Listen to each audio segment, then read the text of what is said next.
Yeah, come on, kid, open up. It's Santa Claus. And it's Elf. Welcome to MsMojo, and today we're counting down our picks for the top 10 most rewatched scenes in Christmas movies. What do you think I should? 10 a.m. Santa's coming to town. Every time a bell rings, an angel gets his wings. For this list, we're looking at the funniest, most joyous, and most entertaining scenes from holiday flicks that we cannot stop watching over and over again. What's your favorite Christmas movie scene? Be sure to let us know in the comments below. Number 10, The Leg Lamp, A Christmas Story. Do you know what this is? This is a lamp! This Christmas classic is a timeless work of art. Released in the early 80s and set sometime in the late 30s or early 40s, A Christmas Story transcends time and place with entertaining vignettes on childhood, family, and best of all, Christmas. Immediately, my feet began to sweat as those two fluffy little bunnies with the blue button eyes stared sappily up at me. The movie is filled with memorable scenes, including Ralphie and his bunny PJs, but the leg lamp stands above them all.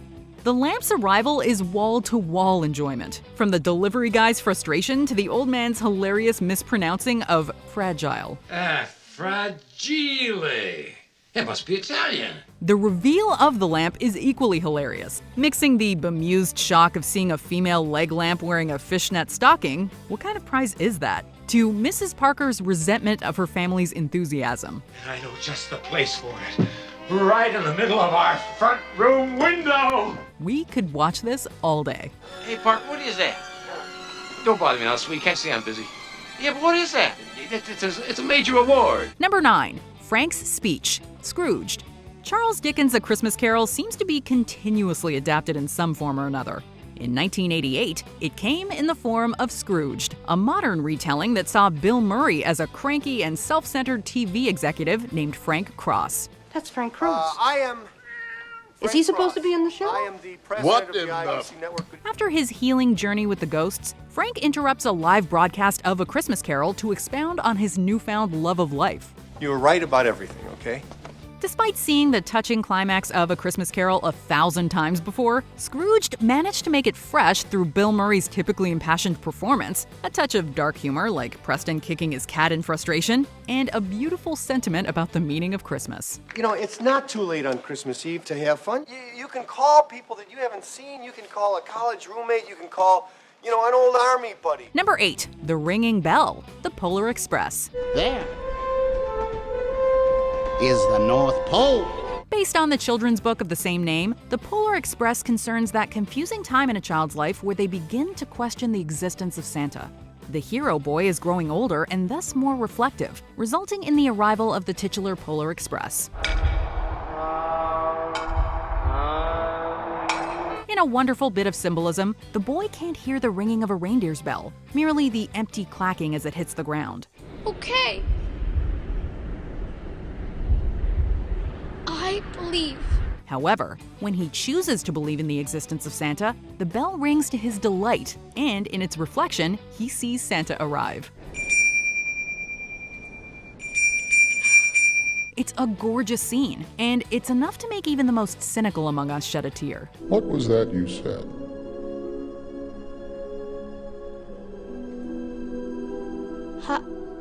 I believe. Number 7, The Grinch Saves Christmas, How the Grinch Stole Christmas. Then he slunk to the icebox. He took the Who's Feast. He took the Who Pudding. He took the roast beast. Running a tight 25 minutes, How the Grinch Stole Christmas may be the best animated TV special ever produced. Luckily, it had strong foundational material in Dr. Seuss's classic children's story. And he did hear a sound rising over the snow. It started in low, then it started to grow.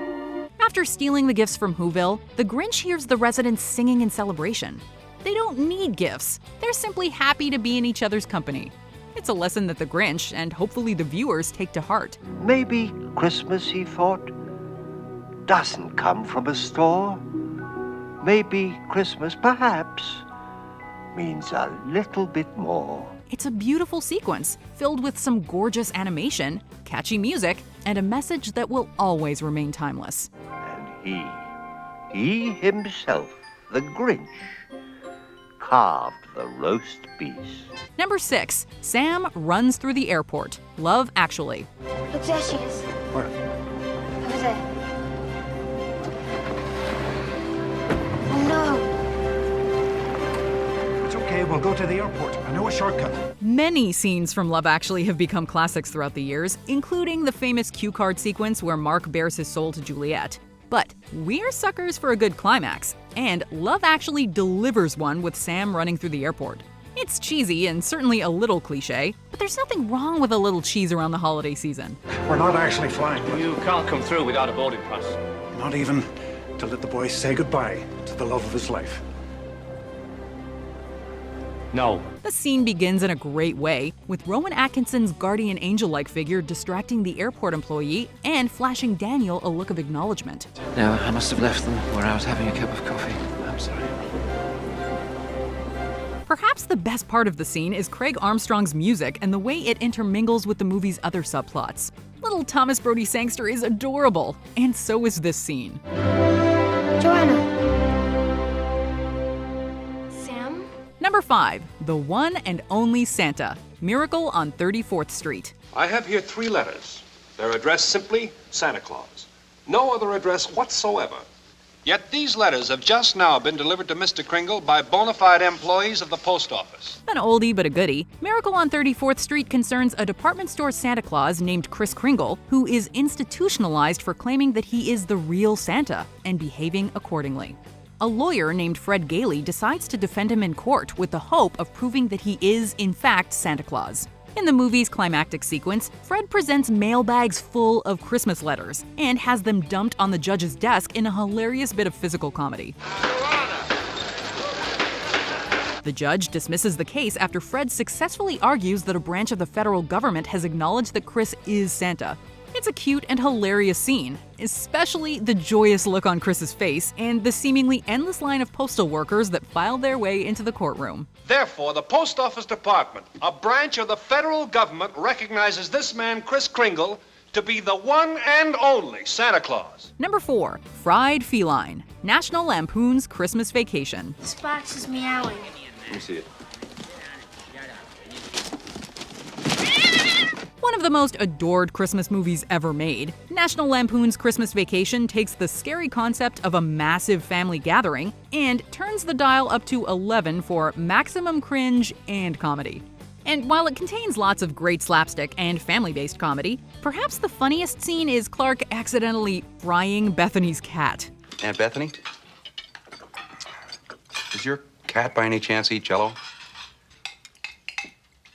I don't know about the cat, but I sure am enjoying it. The shock of it alone, no pun intended, is enough to make audiences laugh in surprise. But the funniest parts are the sounds and details.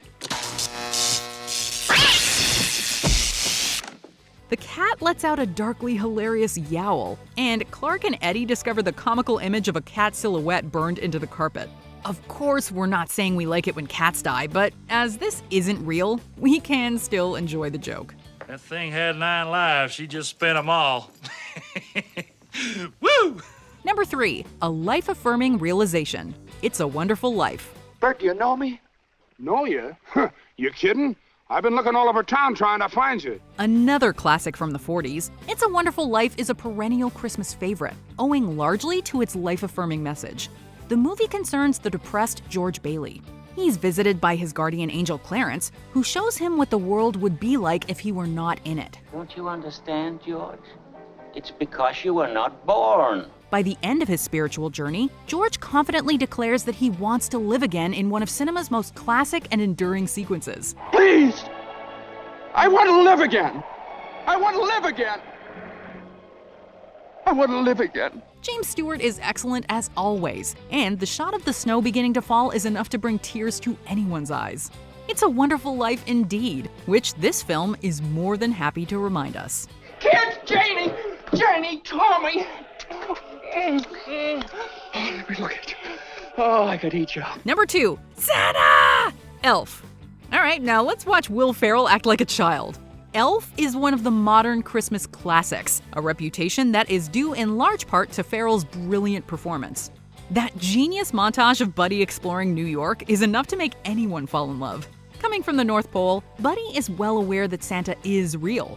But Wanda isn't, and he's none too happy with Buddy's childish enthusiasm. Okay, people, tomorrow morning, 10 a.m., Santa's coming to town. Santa! Oh my God!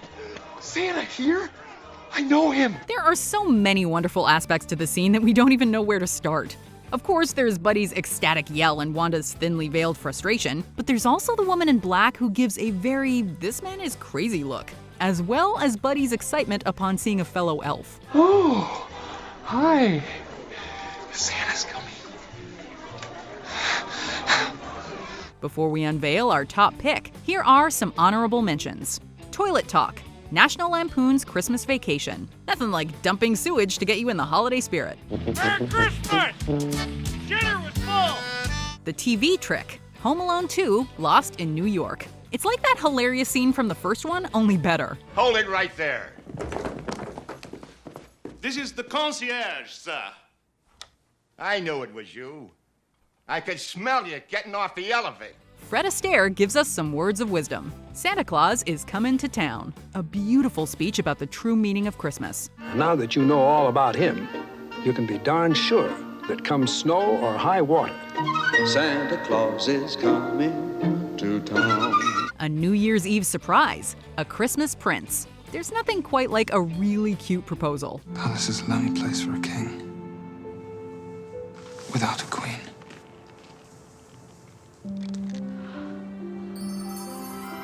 The finale, White Christmas. Santa outfits, song and dance, and a giant tree. What more could you ask for? I'm dreaming of a white Christmas. Before we continue, be sure to subscribe to our channel and ring the bell to get notified about our latest videos. You have the option to be notified for occasional videos or all of them. If you're on your phone, make sure you go into your settings and switch on notifications. Number 1. The Booby Traps, Home Alone. Be a good little fella now and open the door. What kid didn't watch the booby trap sequence on endless repeat around the holidays? The ending of Home Alone is a remarkable string of slapstick comedy. There's falling down stairs, BB gun shootings, slipping on toy cars, stepping on nails, irons banging into heads, and paint cans flying into faces. Heads up! Perhaps the funniest image of all is Harry getting blowtorched and screaming for a solid 5 seconds before deciding to actually do something about it. The booby traps strike the perfect balance between depraved and comedic, just as the sequence itself strikes the perfect balance between kid and adult entertainment. You guys give up, or you're thirsty for more? Everyone can enjoy this, and everyone does, over and over again. Hey guys, check this out. Oh, go back! Oh, go back! Do you agree with our picks? Check out this other recent clip from MsMojo, and be sure to subscribe and ring the bell to be notified about our latest videos.